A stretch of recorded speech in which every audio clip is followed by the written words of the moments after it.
E eu fui para vendas. Meu pai me chamou para trabalhar, na época, com um empréstimo, aqueles negócio de empréstimo de banco BMG, não sei o quê, para militares, porque ele era militar. Ele começou a fazer uma renda extra com isso e falou: Thiago, vamos trabalhar. Eu ficava no centro do Rio de Janeiro distribuindo os panfletinhos e levando para o escritório do meu pai para ele fechar o contrato. Só que era muito desgastante para mim. Era meio... Ele estava na reserva já, nessa época? Ele estava, não. Ele saía do quartel e ia para lá. Durante o dia ficava a minha sogra, que na época não era minha sogra, na época eu não estava casado ainda. Ela cuidava do escritório. E meu pai chegava depois do quartel, umas 4h30 da tarde, que o quartel era bem próximo ao escritório. E a gente ficava lá até a noite fazendo os contratos e tal. Só que era muito desgastante pra mim. Eu tinha que botar terno e gravata, ficar no calor do Rio de Janeiro distribuindo, não sei o quê. Encontrava um monte de amigo e falava assim: ih, caramba, o Thiago tá panfletando ali. Fala, panfletador! E aí eu falei: pô, isso não é pra mim, eu tenho que achar outra coisa. Aí eu gostava muito de viagem, consegui entrar como vendedor freelancer numa agência de viagens. E, cara, comecei a arrebentar de vender. No primeiro mês eu virei o maior vendedor do negócio, o cara já me chamou para trabalhar. Falou: cara, vem trabalhar. Eu comecei a trabalhar por performance. Vendia, ganhava comissão. Não tinha contrato, não tinha salário, nada. E ali eu comecei a me apaixonar por venda, me apaixonar por viagens. E aí, quando eu falei, liguei pra Janine e falei: vamos casar. Tô rico, tava ganhando 3 mil reais. Tô rico! Vamos casar. Já tem que arrumar uma coisa pra gastar. Escolhe onde você quer morar. Meme da Carolina Ferraz aqui. Que eu sou rica! Aí falou: vamos casar? Vamos. Aí começamos a organizar tudo pra casar. Mas pra entender, nessa fase você tava endividado ou não? Não, calma. Tá chegando, não, tá sempre chegando. tive endividado. Tá chegando. Tá chegando. Só o normal. Se endividava todo mês. Nessa época eu era aquele endividado apertado, tipo assim, de dever pouco. Caramba, comprei o tênis de um amigo aqui, tô faltando aqueles Isso me 100 reais. lembra a família do Bruno. A família do Bruno é muito assim. Sempre foi assim também. Eu sempre fui apertado, nunca, assim, tinha um dinheiro sobrando, sempre apertado. Pra mim, eu desenvolvi um complexo de inferioridade muito grande por causa disso, porque o problema é o seguinte: a gente tinha uma vida de classe média baixa, mas porque meu pai era comandante dos fuzileiros, a gente convivia, por causa do título dele, com gente de classe alta. Então todo mundo tinha carrão, a gente tinha um chevetinho. Todo mundo andava de Nike, a gente andava de Quixute. Então o grau comparativo foi muito destruidor para nossas emoções. Então eu e meus irmãos, a gente cresceu cheio de complexos, cheio de rejeições e tal, por causa da comparação. Porque recentemente eu estive na África, no interior da Angola, fazendo um trabalho, e todo mundo rindo, todo mundo feliz. Por quê? Porque uma senhora tem uma panela, do outro lado também só tem uma panela, e na outra casa só tem uma panela. Não tem ninguém com jogo de panela e só você tem um. Então, quando não tem comparação, a felicidade é possível. Não, mas era pobre, tá? Era pobre, só que as pessoas estavam felizes. Porque não tinha todo mundo tanta diferença. Igual. Né? Você é pobre, você é pobre é relativo. Porque na cabeça deles, eu não tô vendo ninguém de carrão, não tô vendo ninguém com uma casa melhor que a minha, e tô comendo, eu sou rico. Não tem comparação. Não tem comparação, ele não sabe o que é rico e o que é pobre. Como é que mas o Paulo isso Cuenca fala? Comparação é a métrica da infelicidade. Né? Caio também já veio aqui e falou a mesma coisa. Essa questão de comparação realmente é terrível, pô. Eu fico pensando, tô muito bem dentro do meu nicho, né? Mas se eu fosse ficar me comparando com o Thiago, mas o Thiago tem 5 milhões de seguidores, eu, pobre menino rico, tenho 1 milhão. Pelo amor de Deus, né? Você nunca pode se comparar com quem não teve o mesmo ponto de partida que você. A comparação acaba sendo a destruição dos teus sonhos em câmera lenta. Você está destruindo cada sonho seu quando você começa a olhar para os outros que não tem nada a ver contigo, não tem o mesmo propósito, não teve o mesmo ponto de partida. Muita gente a se endividar. Com certeza. Porque ela quer dar aquele passo muito maior do que a perna dela, porque ela diz: como que eu vou ficar para trás? Como assim, né? Então, tem tudo a ver isso que você está falando de comportamento, porque a pessoa não dá o passo conforme o tamanho do orçamento. Ela vai se comparar com os outros, ela vai achar que ela está no lugar errado. Eu tinha que estar lá, sendo que eu estou aqui, então vou dar um jeito de chegar onde eu tinha que estar. E voltando ao assunto da minha história, aí eu liguei pra Jane e falei: cara, vamos casar e tal, tô apaixonado e tal, vamos casar. Aí marcamos o casamento. Festão? Festão do nosso nível, né, de subúrbio e tal. Eu acho que a gente gastou na festa toda 8 mil reais, que na época era uma fortuna pra gente, e hoje a gente não consegue nem publicar as fotos de tamanho nível que foi. Aí o que acontece, cara? Quando faltava 10 dias, eu lembro que eu tava numa pressão assim, que a mulher das flores tava ligando: falta parcela de 500 reais.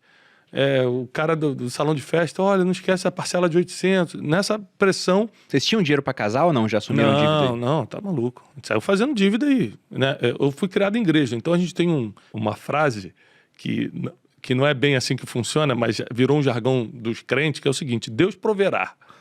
Sai fazendo dívida. Sai fazendo dívida que vai dar tudo certo. E não vai, né, cara? É um jargão que realmente Deus provê, mas debaixo de várias condicionais.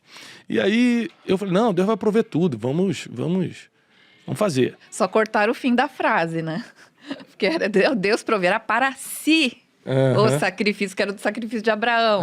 Aí eles pegam um pedacinho e saem todo, Deus vai prover para mim também, né? Minha mãe não é muito religiosa, mas tem essa cabeça mais ou menos. Né? Vai dar certo, vai dar certo. Vamos que vamos. E aí o que aconteceu? 10 dias antes, cara, eu recebi uma ligação, eu fui trabalhar normalmente, não deixaram eu entrar na sala. Assim, cara, toma aqui tuas coisas e vai embora. E me mandaram embora com uma mão na frente e outra atrás.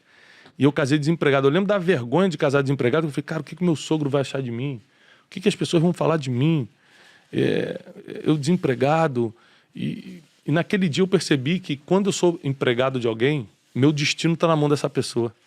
Porque eu achei que ia casar tudo certo e casei desempregado. Naquele dia eu fiz uma declaração, eu nunca mais vou trabalhar para ninguém. Eu vou ser dono do meu próprio negócio. E realmente eu casei 15 de junho.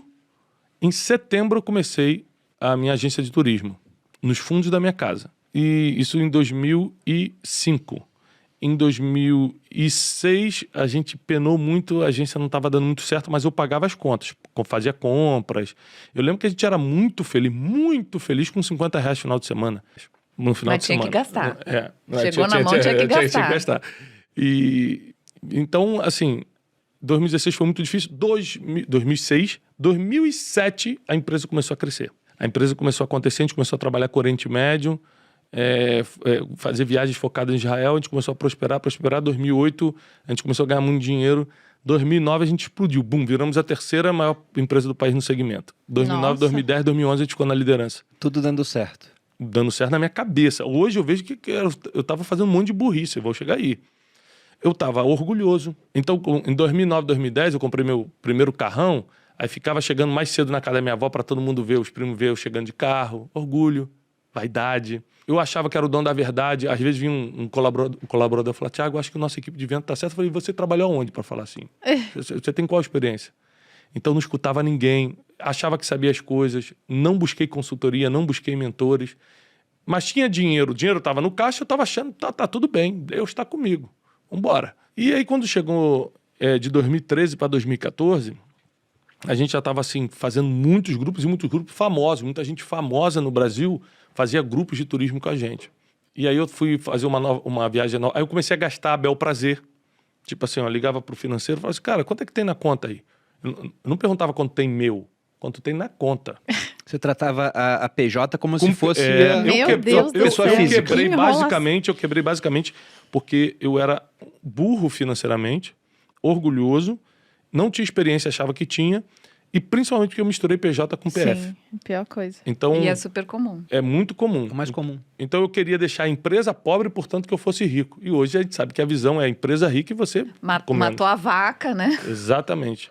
E aí eu fiz uma viagem, eu viajava muito e tal, fiz uma viagem para Nova York com a Janine e recebi uma ligação de lá, falando o seguinte, olha, volta porque a empresa quebrou, tá de cabeça para baixo. Eu falei, como assim? Tá tudo bem. Para você foi do nada? Foi do nada.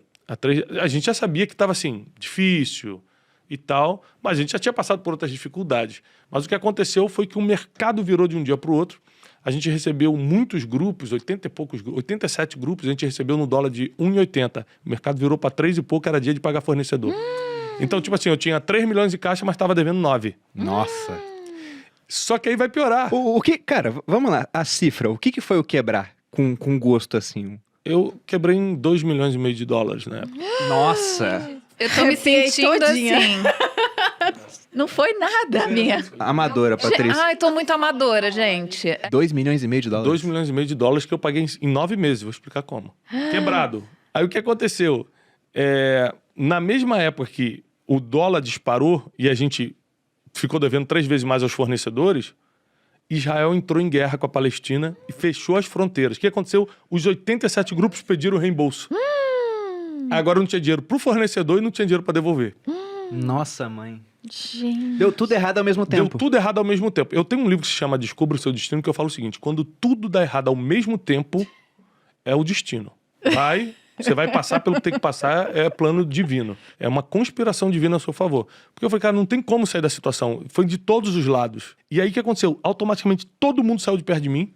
Cara, todo mundo começou a pedir, os funcionários começaram a dar baixa, tchau, perceberam que estava quebrando. Viram que ia quebrar. Dívida os uma amigos doença foram embora. infecto-contagiosa. A dívida é a maior ladra de energia espiritual e emocional do ser humano, né? Um pai de família tem que odiar dívida, senão ele vai trazer falta de energia emocional e espiritual para dentro da sua casa e é terrível. A dívida financeira, ela complica muito a vida familiar, a vida emocional. E para quem acredita em vida espiritual, a vida espiritual enfraquece muito. Então, eu me vim de um dia para o outro quebrado. Aí, o que eu fiz? Não tinha mentor. Não tinha nada. Pedir ajuda. Aí, o que eu pensei? Vou limpar meu nome. O pessoal começou a falar mal de mim. Todo mundo ligando. Processo. Tomamos não sei quantos mil processos que eu tinha que ir. Nos processos eu ia tremendo assim, porque emocionalmente você fica destruído. Neguinho te ameaçando, pedindo dinheiro e não sei o quê, falando que vai não sei o quê. E você ainda tendo que ir no processo, todo mundo te acusando de tudo.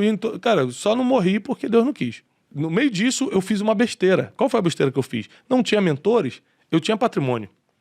Eu queimei meu patrimônio de uma semana para outra, vendendo a 50%, 60% do que valia para pegar o dinheiro rápido. Então eu tinha apartamento na Barra da Tijuca, tinha meus carros, tinha terrenos, eu peguei tudo. Em uma semana eu vendi todo o meu patrimônio com o ideal de vou limpar meu nome. Mas você vê como é a cabeça, né? Porque a dívida você já tinha. Para que vender rápido? Então, para que queimar logo? É a falta de mentoria, né? É a falta de convivência com pessoas que entendem. Então, aqui é o fundo do poço. Aqui eu vou entrar em depressão, aqui eu vou passar por ameaças. Aqui eu vou tomar decisões sérias na vida. Esse aqui é o fundo do poço. Quando eu quebrei, comecei a ser processado e vendi todo o meu patrimônio, eu fui morar numa casa assim vergonhosa de aluguel. Vergonhosa mesmo, uma entrada assim de uma comunidade. Na época eu só tinha 2 filhos. A gente passou por muita vergonha, muita humilhação. A gente foi muito caluniado. Muita gente inventava a história da gente. Então, normal. O ataque emocional era muito forte. E as pessoas são muito criativas, gente. Vocês têm que ver como elas são criativas. São criativas. Muita gente que tentou me destruir no nível máximo. Pensa um nível hard, assim, de destruição. Hoje, bate na minha escola e fala assim, rapaz, sempre acreditei em você, cara, tamo junto. É impressionante, cara. Isso parece coisa de filme. As pessoas ficaram 2 anos tentando me destruir. Viram que eu já tava peso morto e veio para me destruir de vez. Acho que elas não percebem. Não, elas não... Eu acho que é isso. Não é nem que elas são falsas, não. É que elas não se dão conta do que fizeram. A situação foi muito parecida. Todo mundo começou a inventar história. As histórias horrendas, né? O pessoal vai inventando história... Uso de drogas também. Não, tudo que você imaginar. Eu me cerquei de 2, 3 pessoas que me ajudaram muito. É muito importante quando você está endividado, você ter suporte emocional. A parte emocional fica em frangalhos, né? Pelo que a gente viu aqui nos 2 casos. Porque o telefone toca, você sabe que é cobrança, você já começa a tremer, você já começa a... Deus. Mas só que você tem que atender. Um dos maiores conselhos que eu dou é o seguinte, na dívida é que você tem que ser homem mesmo. Então, ligou, atende. Eu atendia com medo, tremendo, mas atendi e falei assim, olha, eu tô te devendo. O cara me xingando, eu vou te matar, eu sei que você vai me matar, mas não tem como te pagar. Eu falava a mesma coisa, eu sei, mas pera um pouquinho. Eu não tenho como te pagar.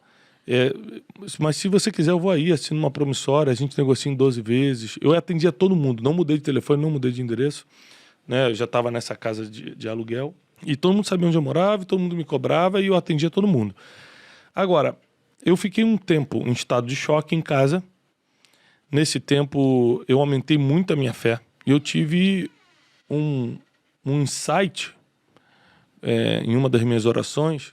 Você já era religioso antes e ficou mais ainda no processo? Já, eu nasci dentro de igreja. Só que meu relacionamento era muito tipo assim... meu pai me levou para isso. Nessa época aí da quebra, eu conheci a Bíblia de verdade. Eu fiz todos aqueles testes. Eu passei pelo período da negação. Não, isso é tudo mentira. Deus não existe. A Bíblia não é... Se fosse, eu não estaria passando por isso. Passei por todas as experiências. Você não faz nada que está escrito, mas depois a culpa é tua, né? E passei por essas experiências até que eu tive minhas próprias experiências. E aí a minha fé aumentou muito. Nesse período que eu estava em várias orações, assim, eu tive um insight, porque tem uma passagem bíblica que Moisés fala assim, não tem mais jeito. E aí Deus fala para Moisés, o que você tem na mão? Eu tenho um cajado, então usa o cajado. E aí eu falei isso para a Janine, minha esposa, falei, o que a gente tem na mão? Ela falou, Tiago, a única coisa que você tem é o diploma do mestrado. Eu tinha feito, na época que eu estava no auge lá da empresa, um mestrado nos Estados Unidos em business e coaching. Mas mestrado na universidade, 1 ano e meio nos Estados Unidos e tal. Eu tinha esse diploma. Falei, quer saber? Eu vou começar a dar aula disso. Eu sempre falei bem em público, justamente por causa da igreja, que geralmente você tem muito acesso a isso, né? A tocar em público, a falar em público. Eu tinha já essa habilidade natural de falar em público. E aí eu montei um curso totalmente quebrado. Eu tinha 580 amigos no Facebook. E falei, ó, curso com o Thiago Brunet. Eu te ensino o que você tem que fazer para não quebrar na vida. Como suportar emocionalmente as pressões. Tudo que eu estava passando eu botei ali. Eu lembro que eu sempre fui um cara que defendi muito a verdade, né? Então eu falei assim, eu vou botar tudo, só o que eu posso realmente oferecer pro cara. Aí eu botava lá embaixo, mestre em coaching pela Florida University e tal. Nunca tinha praticado isso na vida, mas era o diploma que eu tinha. E aí eu comecei a anunciar no Facebook e 12 ou 13 pessoas acreditaram e foram. E tipo, tinha muita gente boa, foi um diretor de Petrobras. Eu usei o nome coach na época que estava na novidade. A gente alugou uma salinha para dar esse curso ali no Cita América, ali na Barra. E a gente ia dirigindo com o carrinho todo ferrado que a gente estava. A gente já tinha feito de todo o patrimônio. Janine armava o café e eu ficava de terno e gravata dentro para passar credibilidade esperando os alunos. Foram 3 dias dando aula, eu nunca tinha dado aula na vida, dando aula de 8 da manhã às 8 da noite. Eu estava em estado de choque, eu chegava em casa em estado de choque. Quando acabou o curso, eu falei, Janine, e aí, sobrou algum dinheiro que a gente ia pagar a apostila? Não sei o quê. Ela fez todas as contas, falou, Thiago, pagamos todo mundo, todos os fornecedores e sobrou 20 mil reais. Eu falei, 20 mil reais? Bastante. Eu falei, é muito dinheiro. Descobrimos o nosso negócio. Eu amo fazer isso, eu sei fazer isso. E dar dinheiro. E o grande lance foi que é o seguinte, antigamente eu tinha que trabalhar e o dinheiro que entrava na conta não era meu. Era muito fornecedor, passagem aérea, não sei o quê. Hoje em dia não, se entrou na conta já é nosso. Aí nessa época eu procurei o Dr. Augusto Cury, que a gente já tinha te conhecido na época da agência, que eu levei ele para Israel. Falei, doutor, estou pensando em escrever um livro sobre desenvolvimento pessoal, o senhor sabe minha situação, ele sabia que eu estava quebrado. E eu preciso de ajuda, e ele me ajudou. E aí eu escrevi o livro Rumo ao Lugar Desejado. Eu vendi 52 mil livros do Rumo ao Lugar Desejado a R$40 debaixo do braço. Ia de lugar em lugar, de casa em casa, de igreja em igreja, de empresa em empresa. Eu e Janine, minha esposa, não vendendo esse livro. A gente vendeu 42 mil livros.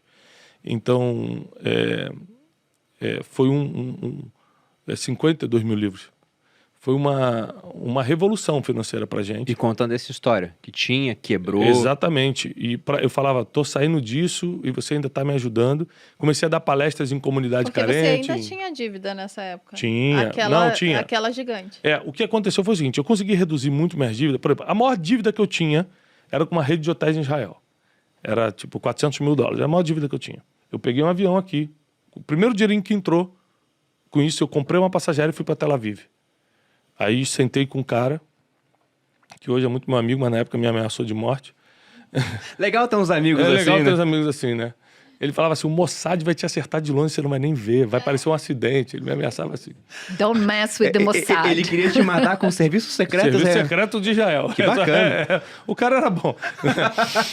Aí eu procurei ele e falei o seguinte, cara, olha só. Eu tenho 2 rins, eu só uso um. Você pode continuar me Um ameaçando. vai pro Mossad, o outro vai pro Shin Bet. Nervoso, mas eu não vou ter como te pagar.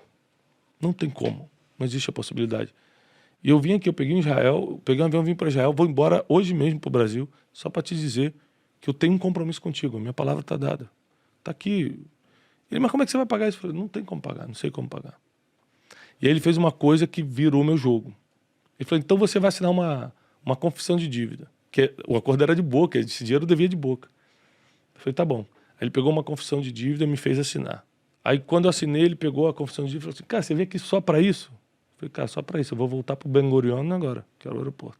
Ele rasgou a confissão de dívida e falou, vamos fazer o seguinte, a dívida está perdoada, mas se um dia você se levantar, a gente vai fazer negócio junto e você vai me pagar isso. Então, só nos últimos 2 anos que eu levei grupos para Israel, depois que eu me levantei... Aquele olhar, né, que você fala, meu Deus, né? Bem israelense. Só nos últimos 2 anos que eu levei grupos para lá, eu dei mais de 1 milhão para ele de lucro, fora os 400 que eu já tinha pago.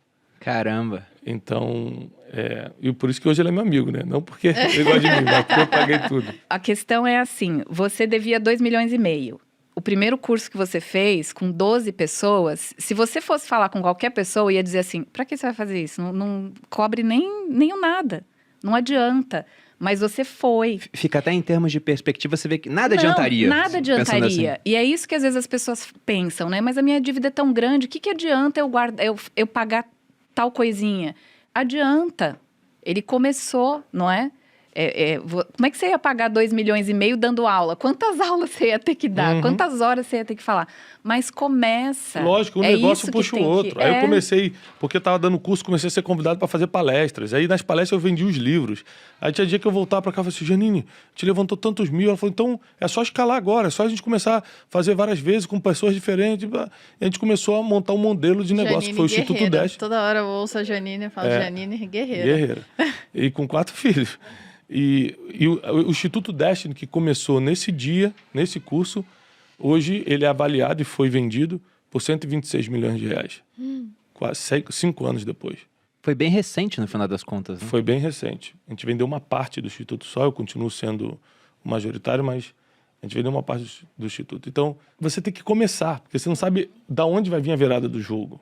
E eu sempre fui um cara, procurei todo mundo, muita gente perdoou a dívida, muita gente não perdoou, mas facilitou. Por uns 9 meses, todo o dinheiro que a gente ganhava, eu lembro disso assim, ó, porque eu sempre fui muito bom de ganhar dinheiro. Então eu ia pra rua, aí eu voltava com 50 mil reais naquele mês. Vendi livro, fiz palestra, não sei o quê, a gente pegava 49 mil, ligava para credor e falava, ó, tenho 9 mil para acertar, tenho 5 mil, tenho 40, tenho... E R$1.000 a gente comia, e a gente ficou muito tempo comendo miojo. Um dia eu vou até escrever um livro chamado Um Miojo para Dois, que a gente já dividiu muito miojo, eu e ela, durante alguns meses. Eu passei por situações extremas também. A gente não vamos tocar no dinheiro enquanto a gente não pagar a dívida. A gente levou muito a sério. Então a gente não passeava, não ia no cinema, não comprava nada. Tipo, mas tem R$20 aqui. Chegou uma época que eu lembro que a gente tinha uma gaveta com dinheiro. Ela falou, vamos no cinema? A gente tinha muita bolinha de dinheiro, que era dos cursos. Eu falei, não vamos, é tudo para dívida.